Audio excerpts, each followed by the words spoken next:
It's 2 a.m., and I'm field testing a new waterproof tent in my own living room because my marriage has become too toxic to sleep in the same bed. The irony isn't lost on me. I test gear designed to survive harsh conditions for a living, yet I couldn't see the storm brewing in my own home. My name is Owen Fletcher, and I'm 31 years old. I work for Summit Outdoor, testing everything from hiking boots to sleeping bags. It's not glamorous, but it pays the bills and keeps me grounded. Or at least it used to, before my wife Kendra decided I wasn't worth her time anymore. Kendra Lowe, she kept her maiden name for professional reasons, is 29 and works as a junior PR associate at Pinnacle Communications. 6 months ago, she got this job and suddenly I became invisible. She started canceling our dinner plans, criticizing everything I did in public, and treating me like an embarrassing accessory she couldn't quite throw away. The front door slams. Kendra walks in, her heels clicking against the hardwood floor like a countdown timer. She's wearing that black dress, the one she bought for networking events but never wore when we went out together. The scent of expensive cologne clings to her, and it sure as hell isn't mine. "Working late again?" I ask from inside my test tent, my voice dripping with sarcasm. She doesn't even look in my direction. "Some of us have careers that matter, Owen." There it is. The knife, twisted just right. She's perfected this technique over the past few months, the art of making me feel small without technically saying anything wrong. "Must be exhausting, all that networking," I reply, unzipping the tent flap. "Especially the kind that requires you to come home smelling like someone else's aftershave." Kendra finally turns, her green eyes flashing with irritation. "Don't be paranoid. It's pathetic." Pathetic. That's her favorite word for me lately. Everything I do is pathetic. My job, my hobbies, my attempts to salvage what's left of our marriage. I'm starting to think she might be right, but not in the way she means. "You know what's pathetic?" I stand up, brushing off my jeans. "Pretending we're still married when you clearly checked out months ago." "Oh, please." She kicks off her heels and heads toward the kitchen. "You're being dramatic." "Am I?" "When's the last time we had dinner together? When's the last time you answered your phone when I called? When's the last time you looked at me like I wasn't something stuck to your shoe?" She pours herself a glass of wine, the expensive bottle she bought for special occasions that never seemed to include me. "I'm building a career, Owen. Some of us can't just coast through life testing camping gear." And there's the real problem. Kendra's new job came with new friends, new ambitions, and a new perspective on what kind of life she deserves. Apparently, that life doesn't include a husband who spends his days in muddy fields and hiking trails. "Right, because my job is so beneath you now."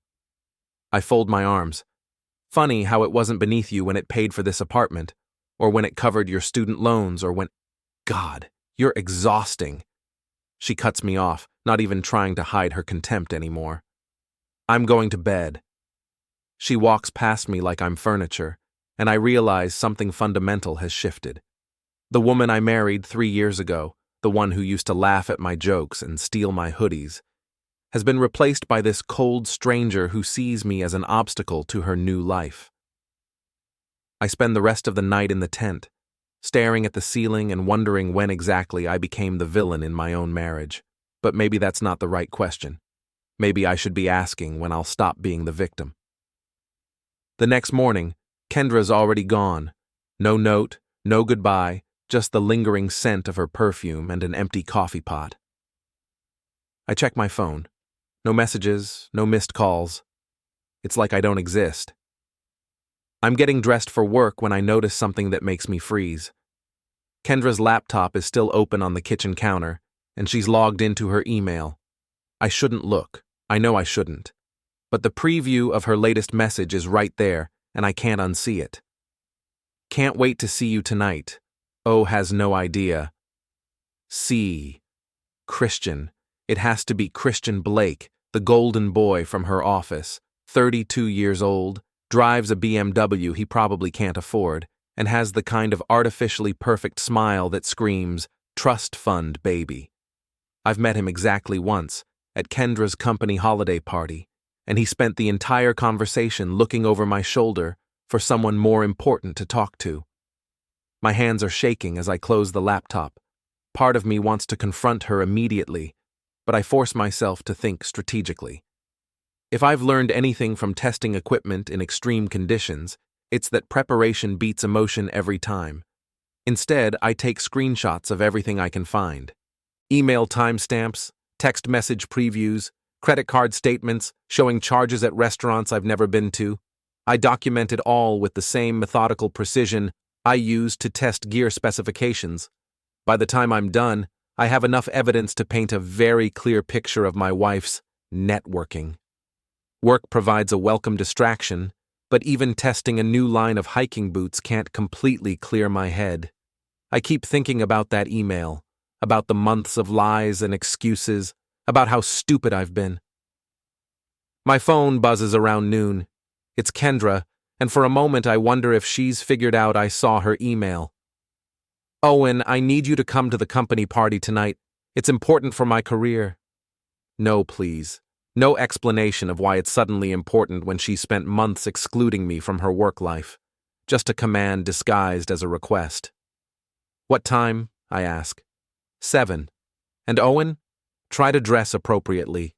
These are important people." The line goes silent before I can respond. I stare at my phone, feeling that familiar surge of anger mixed with something else. Determination. If Kendra wants me at her party, I'll be there. But not as the embarrassing husband she's been trying to hide. I spend my lunch break shopping for new clothes, nothing too fancy. I'm not trying to become someone I'm not. But I want to look like a man who has his shit together. Dark jeans, a button-down shirt that actually fits, and a jacket that doesn't scream outdoor gear tester. The party is at some trendy rooftop bar downtown, the kind of place that charges $20 for a cocktail and makes you feel underdressed, no matter what you're wearing. I arrive fashionably late, partly because I wanted to make an entrance, and partly because I needed time to steel myself for what I might see. The elevator opens onto a scene straight out of a lifestyle magazine.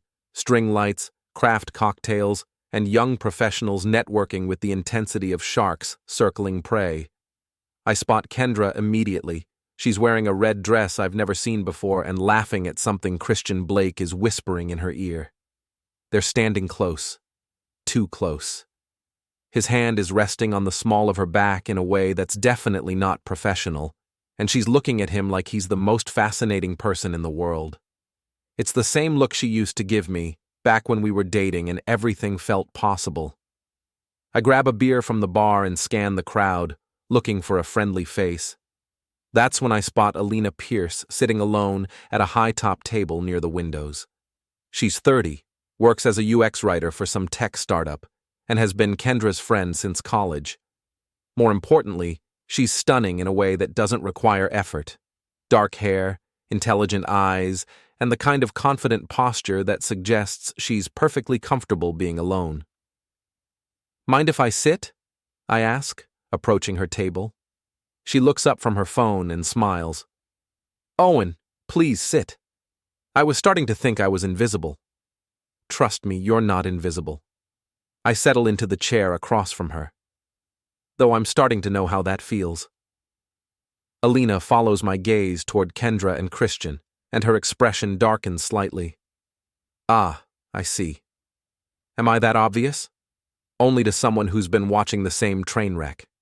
She takes a sip of her wine. "How long have you known?" The question catches me off guard. "Known what?" "Come on, Owen. We're both adults here." Alina leans forward slightly. Kendra's been different for months. New clothes, new attitude, always checking her phone. Either she's having an affair or she's joined some kind of cult. I laugh despite myself. "Well, when you put it that way, the affair seems more likely," she continues. Though honestly, the way she talks about Christian's brilliant marketing strategies, it could go either way. There's something refreshing about Alina's directness. No tiptoeing around my feelings, no fake sympathy. Just honest observation delivered with a dry wit that makes me forget why I was dreading this party. "So what's your story?" I ask. "How does someone like you end up sitting alone at a networking event?" "Someone like me?" She raises an eyebrow. "Smart, funny, attractive. The kind of person who usually has people fighting for her attention." "Flattery will get you everywhere," she says with a grin. "But if you must know, I'm here under duress. Kendra insisted I needed to get out more and meet people. Apparently, being single at 30 is some kind of emergency that requires immediate intervention." "And how's that working out for you?" "Well, I met you, didn't I?" There's something in the way she says it that makes my pulse quicken. Not flirtation exactly, but a kind of recognition, like we're both outsiders looking in on a world that doesn't quite make sense. We talk for an hour, and it's the most engaged I've felt in months. Alina is sharp and funny, with opinions about everything from craft beer to city politics. She makes me laugh, really laugh, for the first time in weeks. "You know," she says as we're discussing the absurdity of $20 cocktails, "I always wondered what Kendra saw in the corporate ladder climbing thing. She used to be more, I don't know, authentic." "When was that?" I ask. "College, mostly, before she decided she needed to become someone else to be successful." Alina glances toward Kendra again, though I guess we all change. Some more than others. True. But change can be good, right? Sometimes you need to become someone new to get what you deserve.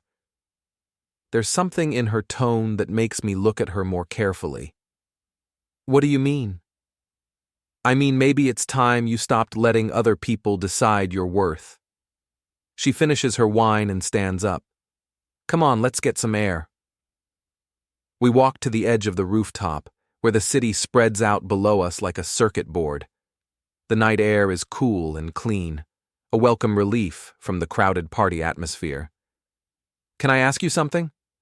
Alina says, leaning against the railing. "Shoot." "Why do you stay?" It's a simple question, but it hits like a punch to the gut. "What do you mean?" "I mean, you're clearly miserable. Kendra treats you like an inconvenience. You're both living separate lives, so why stay?" I think about all the reasons, the shared history, the fear of starting over, the hope that things might go back to the way they were. But when I try to put them into words, they all sound hollow. "I guess I keep thinking she'll remember who we used to be," I finally say. "And what if she doesn't? What if this is who she really is now? Then I guess I need to figure out who I'm going to be."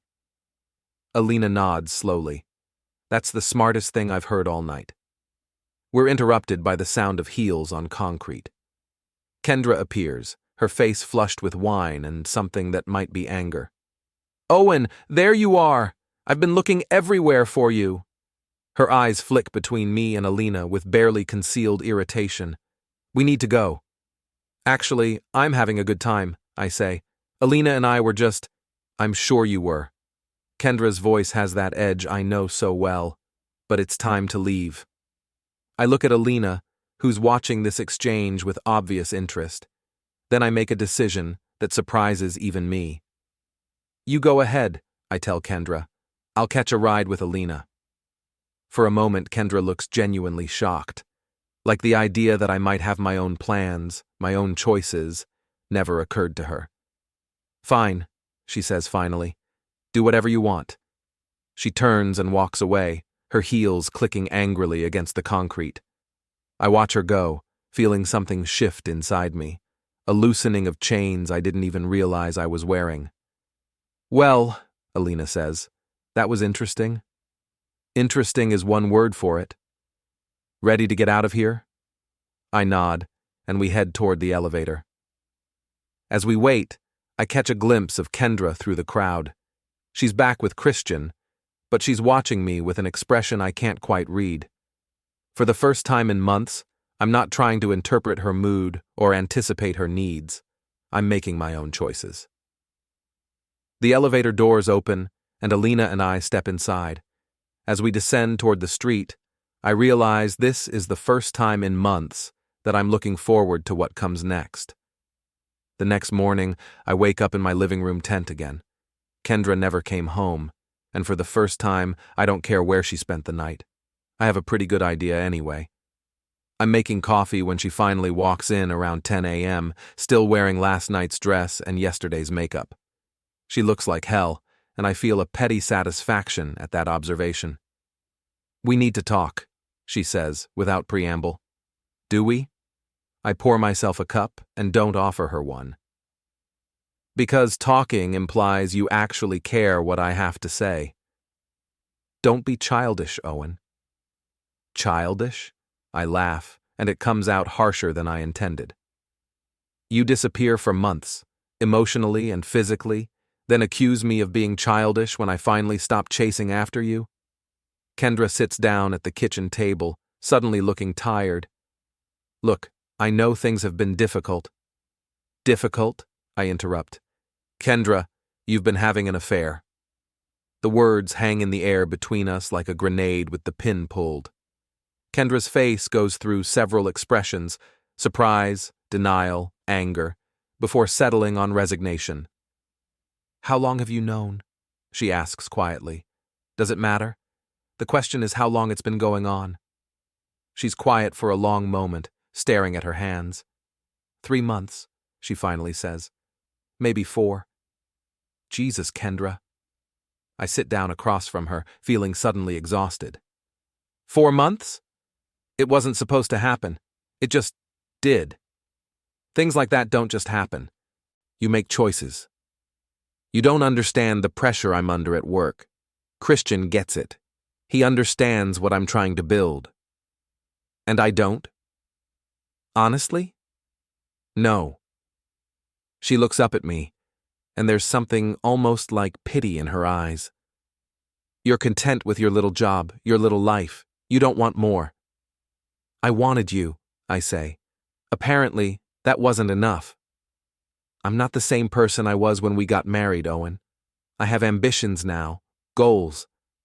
I need someone who can match that energy." "Someone like Christian?" "Yes, someone like Christian." The honesty is brutal, but also clarifying. This isn't about a moment of weakness or a mistake. This is about Kendra deciding I'm not good enough for the life she wants. "So what now?" I ask. "I think we should separate," she says. "Officially. I'll move in with... I'll find somewhere else to stay." "With Christian, you mean?" "Does it matter?" "I guess not." I stand up, feeling strangely calm. "I'll file the paperwork tomorrow." "Owen, Don't." I hold up a hand. "Don't apologize, don't explain, don't try to make this easier on yourself. You made your choice. Own it." She nods slowly, then gets up and heads toward the bedroom to pack. I watch her go, and I'm surprised to realize that what I'm feeling isn't heartbreak, it's relief. An hour later, she's gone. The apartment feels different, emptier, but also cleaner somehow, like a storm has finally passed. I spend the afternoon documenting everything. I photograph the empty closet, the missing jewelry, the gaps where her books used to be. I print out copies of the emails and text messages I found. I organize everything into neat folders with the same attention to detail I use for gear testing reports. Then I call Jared Morrison, a divorce attorney a buddy from work recommended. He's available to meet that afternoon, which seems like a good sign. Jared's office is exactly what you'd expect: law books, diplomas, and the kind of furniture that screams billable hours. But Jared himself is surprisingly down to earth, a guy in his 40s who looks like he'd rather be fishing than dealing with other people's marital disasters. "So," he says after I've explained the situation, "your wife has been having an affair with a coworker for 4 months, and now she wants to separate. That's the short version. And you have documentation." I slide the folder across his desk. Email timestamps, credit card statements, photos of her moving out, everything. Jared flips through the papers, nodding occasionally. "This is good work, Owen. Very thorough. I test equipment for a living. Documentation is kind of my thing." Well, it's going to serve you well here.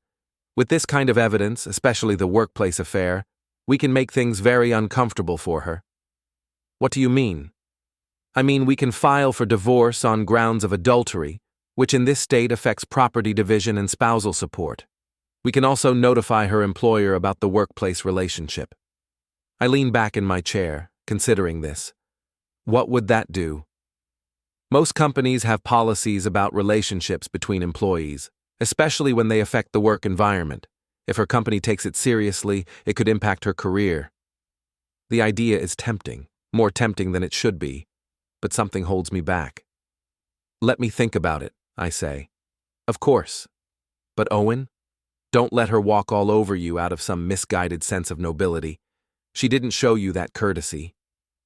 That evening, I'm sitting in my living room when my phone rings. It's Alina. Hey, she says. How are you holding up? Better than expected, actually. Kendra moved out today. Jesus, that was fast. When someone wants out, they really want out. I pause. Can I ask you something? Sure. Last night, when you said it was time I stopped letting other people decide my worth, what did you mean? Alina is quiet for a moment. I meant that you're a good guy, Owen. You're smart, you're funny, you're loyal. But you've been letting Kendra treat you like you're lucky to have her, when the truth is she's the one who should feel lucky. I'm not sure about that. I am, and I think deep down, you know it too. The question is what you're going to do about it. After we hang up, I sit in the quiet apartment and think about what she said.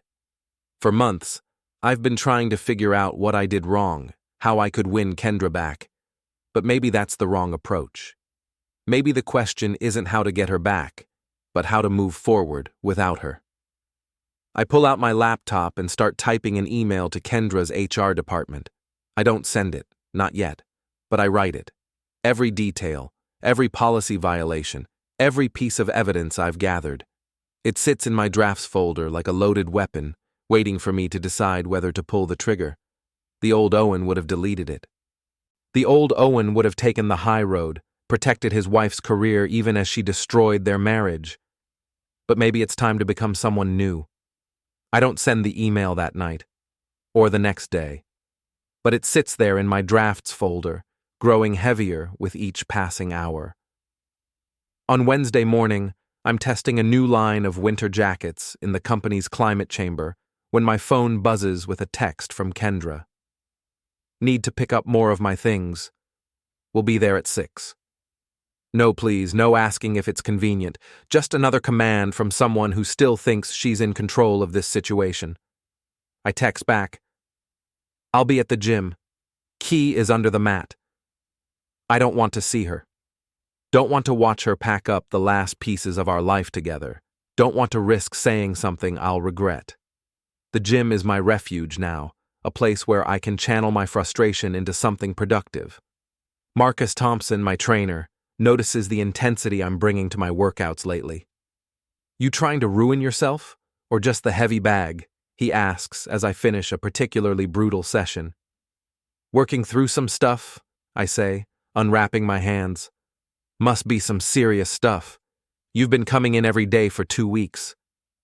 Marcus is one of those guys who looks intimidating, but has the emotional intelligence of a therapist.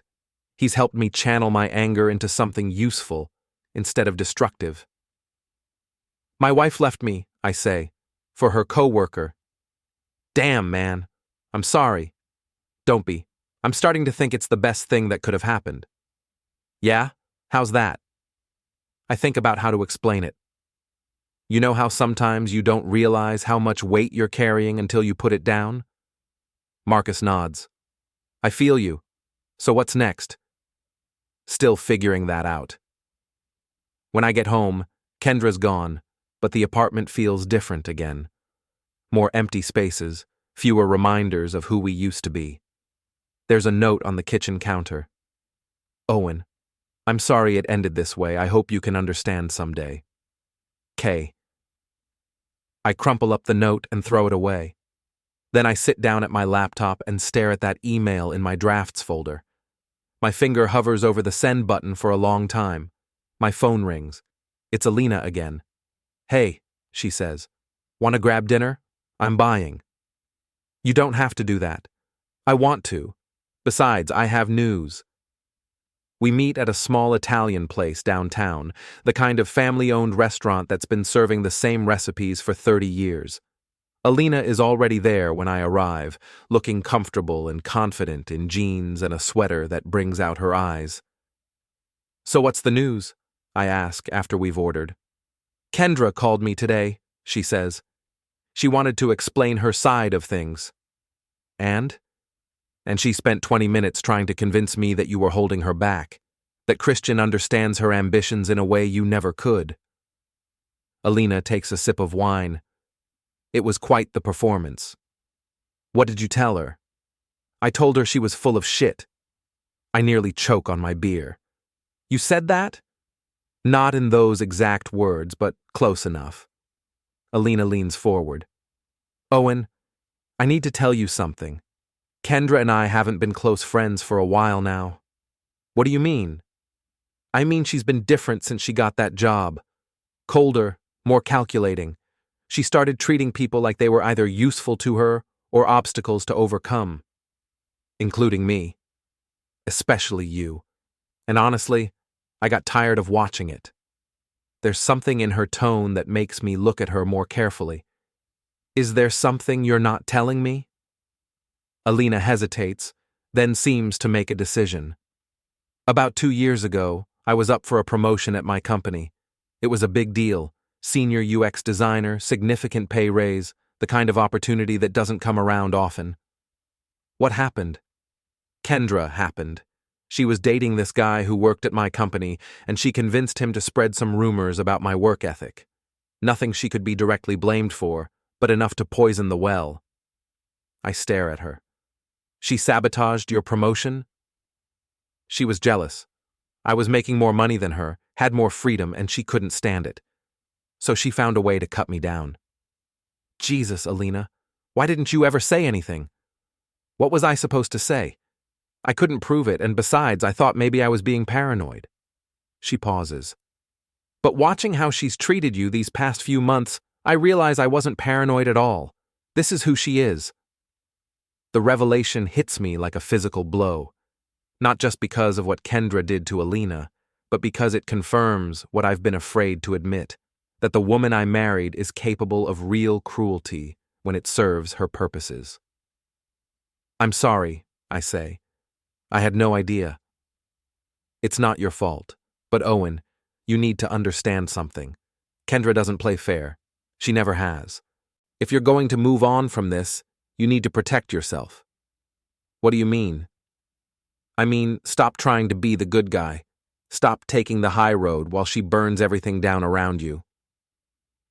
That night, I sit in my apartment and think about what Alina told me, about Kendra's capacity for calculated cruelty, about the pattern of behavior I've been too blind or too loyal to see. I open my laptop and find that email in my drafts folder. This time, I don't hesitate. I add a few more details, specific dates, policy violations, the impact on workplace morale. Then, I hit send. The email goes to Kendra's HR director, her boss, and the company's ethics hotline. I copy myself on it, so I have a record of exactly what I sent and when. Then I call Jared Morrison. "Owen," he says. "I was wondering when I'd hear from you." "I'm ready to file," I say. "And I want to do it right." "What changed your mind?" "I realized I've been fighting fair while she's been playing dirty. Time to level the playing field." Friday morning, I'm back in the climate chamber testing cold weather gear when my phone starts buzzing. First, it's a number I don't recognize, then another. By lunch, I've gotten 6 calls from numbers I don't know. Finally, I answer one. "Owen Fletcher?" The voice is professional, female. "Yes." "This is Jennifer Walsh from Pinnacle Communications. I'm the HR director. I wonder if we could schedule a time to speak about the email you sent." "What would you like to know?" "Well, we take these allegations very seriously, and we'd like to get your statement on record." I can be there this afternoon. That would be perfect. Say 3 o'clock? The Pinnacle Communications building is one of those gleaming downtown towers that's designed to intimidate visitors.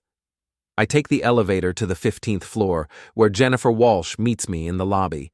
She's exactly what you'd expect from an HR director: professional, polished, and completely unreadable. "Mr. Fletcher, thank you for coming in. Can I get you some coffee?" "I'm fine, thanks." She leads me to a conference room with floor-to-ceiling windows overlooking the city. There's another woman there, older, with the kind of sharp suit that screams, "Executive." "This is Patricia Hendricks, our VP of Operations," Jennifer says. "She'll be sitting in on our conversation." We spend an hour going over everything: the timeline of Kendra's affair, the evidence I've gathered, the impact on the workplace. I answer every question calmly and thoroughly, sticking to facts and avoiding emotional language.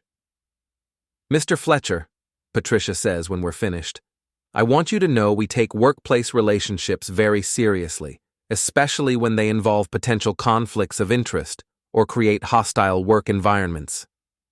"I understand. We'll be conducting a full investigation, and we'll take appropriate action based on our findings." As I'm leaving, Jennifer walks me to the elevator. "Can I ask you something?" she says. "Off the record?" "Sure. Why now? You could have reported this months ago." I think about how to answer that. Because I finally realized that protecting someone who's destroying you isn't noble, it's just stupid. The elevator doors open and I step inside. As they close, I see Jennifer nodding slowly, like she understands exactly what I mean. That evening, Alina calls. "So," she says, "I heard through the grapevine that Kendra had a very interesting day at work." "Oh?" Apparently she and Christian were both called into HR for separate meetings. The whole office is buzzing about it. "Huh," I say, trying to sound neutral. "Owen Fletcher, you magnificent bastard, you actually did it." "I don't know what you're talking about." "Sure you don't. Well, for what it's worth, I'm proud of you." "For what?" "For finally fighting back." Monday morning, my phone rings at 7 a.m. It's Kendra, and she's furious. "What the hell did you do?" she screams before I can even say hello. "Good morning to you too." "Don't play dumb, Owen. I know you reported us to HR." "Did I?" "They're launching a full investigation. Christian might lose his job. My career could be ruined." "Gee, that's terrible. Maybe you should have thought about that before you decided to have an affair with a coworker." "You bastard. You vindictive, petty bastard." "Vindictive?" I laugh. "Kendra, all I did was report policy violations to the appropriate authorities. If that ruins your career, maybe you should have made better choices." "This isn't over," she says. "You're right," I reply. "It's not. See you in divorce court." I hang up and immediately call Jared Morrison. "Jared, it's Owen. I think we need to accelerate our timeline." "What's going on?" "Kendra's about to declare war. I want to make sure we're ready for it." "Consider it done. I'll have the papers filed by end of business today." As I get ready for work, I catch myself smiling in the bathroom mirror. For the first time in months, I feel like myself again, not the diminished, apologetic version of myself I became during the last year of my marriage, but the real me, the guy who doesn't back down from a fight when the fight comes to him. Kendra wanted to play games. She wanted to treat people like pawns in her personal chess match. Well, congratulations. She just taught the wrong pawn how to fight back, and I'm just getting started.